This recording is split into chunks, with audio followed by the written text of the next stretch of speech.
സ്വാമി ശാലീഭദ്രൻ പറഞ്ഞതനുസരിച്ചാണെങ്കിൽ ഓരോരോ ജന്മത്തിനും ഓരോ നിയോഗമുണ്ട്. അത് പൂർത്തീകരിച്ച ശേഷം മാത്രമേ മരണം അവരെ കൊണ്ടുപോകുകയുള്ളൂ. അതെ, തൻ്റെ ജന്മത്തിനും ഒരു നിയോഗമുണ്ടായിരിക്കും. കാടിൻ്റെ ഏതോ കോണിൽ പൊട്ടിവീണ തീപ്പൊരിയാണ് തനിക്ക് ക്ഷിപ്രാ നദിയിലൂടെയുള്ള പ്രയാണത്തിന് കാരണഭൂതമായത്. ഏതു ശക്തിയാണ് തന്നെ ഈ തീരത്ത് എത്തിച്ചത്? തീർച്ചയായും ക്ഷിപ്രാ നദിയിലെയും ചർമ്മണവതിയിലെയും യമുനയിലെയും ഗംഗയിലെയും ജലമാണെന്ന് പറയാം. പക്ഷേ ആ നദിയിലെ ജലത്തിൻ്റെ അളവും നദിയുടെ ആഴവും നദിയിലെ വളവുകളും തിരിവുകളുമെല്ലാം തൻ്റെ യാത്രയുടെ വേഗം നിയന്ത്രിച്ചിട്ടുണ്ടാകും. നദിയിലെ ജലത്തിൻ്റെ അളവ് നിശ്ചയിച്ചതോ ഏതോ കാലത്ത് ഏതോ പ്രദേശത്ത് പെയ്ത മഴയായിരിക്കണം.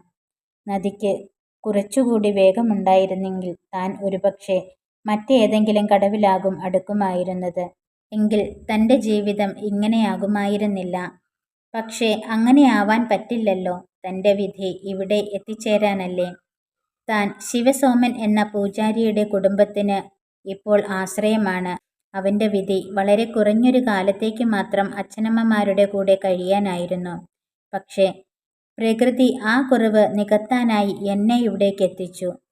നിരാശ്രയമായ ആ കുടുംബത്തിന് അങ്ങനെ ക്ഷിപ്രാ നദിയിലൂടെ ഏതോ തീരത്തിനപ്പുറം മാളവത്തിലെ ഏതോ വനപ്പൂവിൽ അച്ഛനമ്മമാരോടൊപ്പം ജീവിച്ച് ഋഷി ദേവാശ്രയൻ്റെ ആശ്രമത്തിൽ നിന്നും അക്ഷരജ്ഞാനം നേടി അവരെ സഹായിച്ചു വസിച്ചിരുന്ന ഞാനാണ് ആശ്രയമാകേണ്ടിയിരുന്നത്.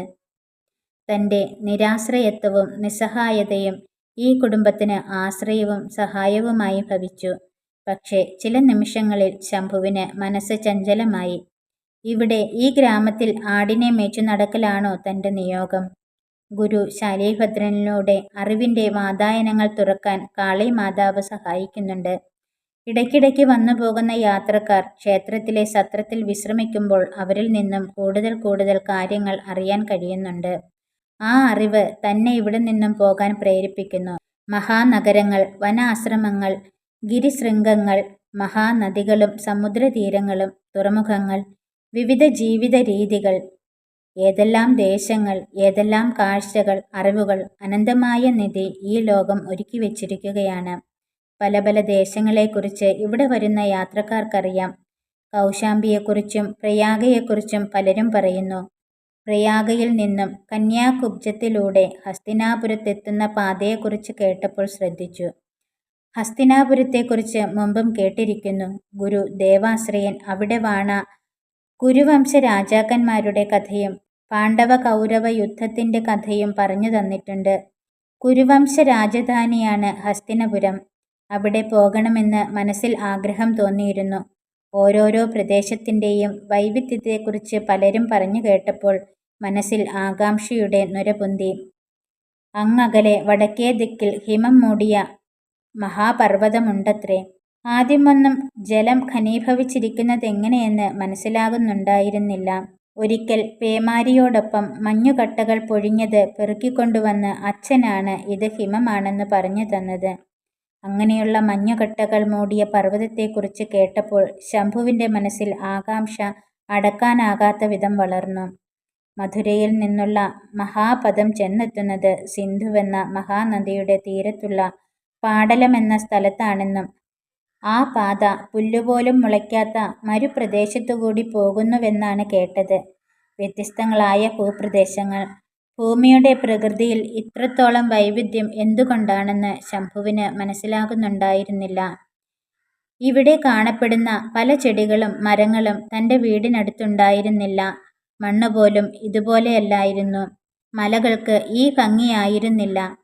അവിടെ ചുവന്ന ഇലകളുള്ള മരങ്ങൾ വനത്തിൽ തീപിടിച്ചതുപോലെ കാണാമായിരുന്നു. എന്നാൽ ഇവിടെ ഇടയ്ക്കെല്ലാം മഞ്ഞപ്പട്ടു വിരിച്ച പ്രതീതിയാണ് കാണുന്നത്. വിവിധ പ്രദേശങ്ങളിലുള്ള വൻമലകളെക്കുറിച്ചും മഹാനദികളെക്കുറിച്ചും ഓരോരുത്തർ പറയുന്നത് കേൾക്കുന്നു. ഇവിടെ നിന്നും നദിയിലൂടെ കുറേ ദൂരം മുന്നോട്ടു പോയാൽ ഗംഗാ മഹോദയിൽ ചെന്നു ചേരുന്നിടത്ത് താമ്രലിപ്തി എന്ന നഗരം, മഹത്തായ വ്യാപാര കേന്ദ്രം. അവിടെ ഗംഗാതടങ്ങൾക്കും മലനിരകൾക്കുമപ്പുറം പ്രാഗ്ജ്യോതിഷ്പുരം എന്ന സ്ഥലം, കാമാഖ്യ ദേവിയുടെ പുണ്യഗേഹം. അച്ഛൻ പ്രഭാതത്തിൽ ഉണരുമ്പോൾ ഭൂമാതാവിനെ വന്ദിക്കാൻ പഠിപ്പിച്ചിരുന്നു. സമുദ്രവസനേ ദേവി പർവതസ്തനമണ്ഡിതേ വിഷ്ണുപത്നീ നമസ്തുഭ്യം പാദസ്പർശം ക്ഷമസ്വമേ. സമുദ്രം എന്താണെന്ന് അച്ഛൻ പറഞ്ഞു തന്നിട്ടുള്ളതിനപ്പുറം ഗുരു വിശദീകരിച്ചതോർത്തു.